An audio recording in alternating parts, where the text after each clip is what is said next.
If you have bad sleep and if you routinely are inconsistent in your sleep, you're going to wake up with less brain points compared to waking up with more. I never actually understood the importance of sleep up until this season of life I'm in right now, where I've become a kickboxer. I have my first fight in just over a week. And in the last 2 months, I really have taken sleep way more seriously. I've kind of finished the bridge. I actually, for the first time ever, really noticed the difference now because I've been getting some great nights of sleep. And it's like my training has just been so much more better. I'm so aware of how much sleep has helped me, right? So now I will tell you, good sleep is absolutely going to increase the amount of brain points that you wake up with. You think you sleep relatively fine. You'd be humbled if you went and got one of those sleep trackers, or a Ring or the Whoop tracker. You'd be humbled if you got one of those, because you might realize you wake up 10 times in the night like I do, or you might realize that your REM sleep is only 55 minutes or something. Most people don't sleep anywhere near as good as they think they do. We're all just used to being chronically sleep deprived because of school and our jobs and whatever. So if you can sleep better, you'll wake up with more brain points. And I'll give you a tip in sleep, which many people don't talk about. But sleep regularity is actually more important than sleep quantity. You know how all the doctors used to say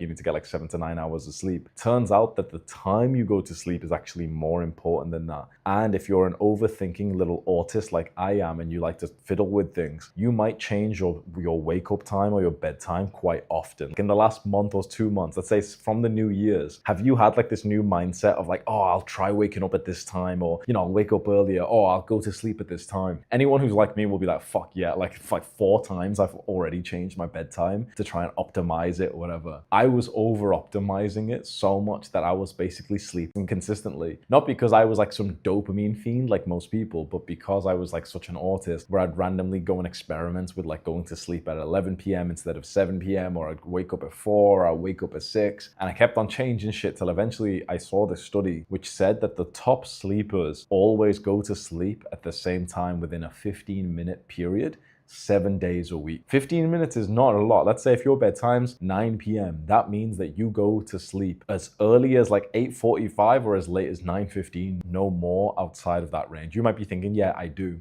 I guarantee if you really check the time that you're fully trying to sleep, you might see oh shit, it actually varies by over an hour just inside of the week, maybe even 2 hours. Maybe one night you go to sleep super early, 8:45. A few days later, it's 10:30. You're oh shit, that's almost 2 hours, 15 minutes. So I'm very proud to say this year, so far, I have not been awake later than about 8:45. Every single night, 100% of the nights I've been in bed before 9 p.m. I have this alarm that goes off at 8:20, and most nights it's been about 8:20 the alarm goes off. I quickly stand up. I use candles and stuff at nighttime, so I blow all them out, put my retainers in and stuff.